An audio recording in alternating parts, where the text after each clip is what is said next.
Social media websites you use? Currently I've been using Instagram, Vine, and Pinterest mostly. The main one I use is Tumblr. I love Tumblr, and I use Instagram. Those are the two main I use. Facebook. Sites that I use the most are probably Facebook, Instagram, and Twitter. The only social media website I use is Facebook. Think about it. I like using social media. I use it when I really don't have anything to do. It takes up my time. It keeps me interested. Well, I like them. They're fun to be on. Tend to be on them a little too much throughout the day, but you know, it's fun to interact with people that you don't know, like meet new people and stuff. So They're each good for different things. Facebook is good for having a detailed part of your life where you can make friends and keep old friends. Twitter is more temporary. There's a lot of like short things about Twitter that are good, so I don't go on Twitter that often. Well, the main reason I use Facebook is to keep up with the older people in my life. I really don't get myself involved in other social media sites. some positive effects on teenagers, probably the fact that you can start networking with people at an earlier age. Because I know if you're going into business, I know a lot of people who start their own business in high school and they tend to use social networking as a means of networking and connecting with people for their business. So. It definitely makes us more social, kind of. We can talk to our friends without really having to go anywhere. And we know what's going on with our friends all the time as well. So, yeah. Positive effects include just being able to keep in touch with people that otherwise you might not be able to keep in contact with. Like if they're out of the country, you might not be able to just pick up the phone and call them, and stuff like that.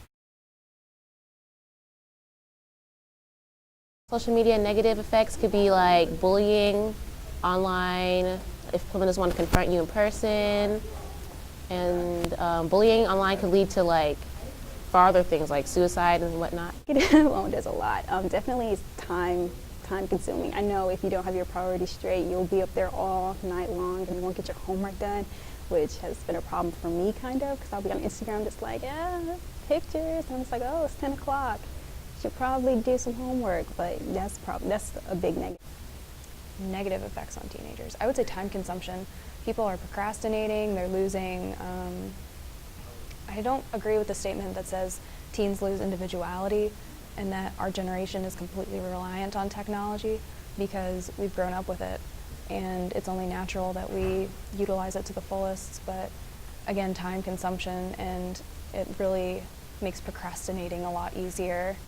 Anonymity, like people can create accounts that are entirely untrue and they can catfish people. I know a lot of us have seen the show Catfish. It happens more frequently than we'd like to accept.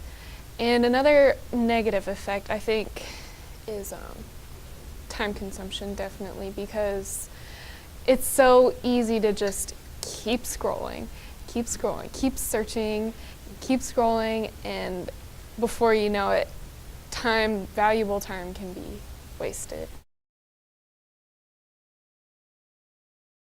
Extremely cautious of what information you put on the internet, whether it's a telephone or an email address or even your full name. You know, if you're purchasing things online, you need to know that it's a secure website because credit card numbers end up. Teenagers, I would say watch out what you post, because it will come back to haunt you. And make sure you know who your followers are, because if you know that you're going to have businesses on your tail and future employers might be looking you up, you have got to be careful about what you post, because it's going to be seen by everybody. That's what it is. It's social. It's public. Like,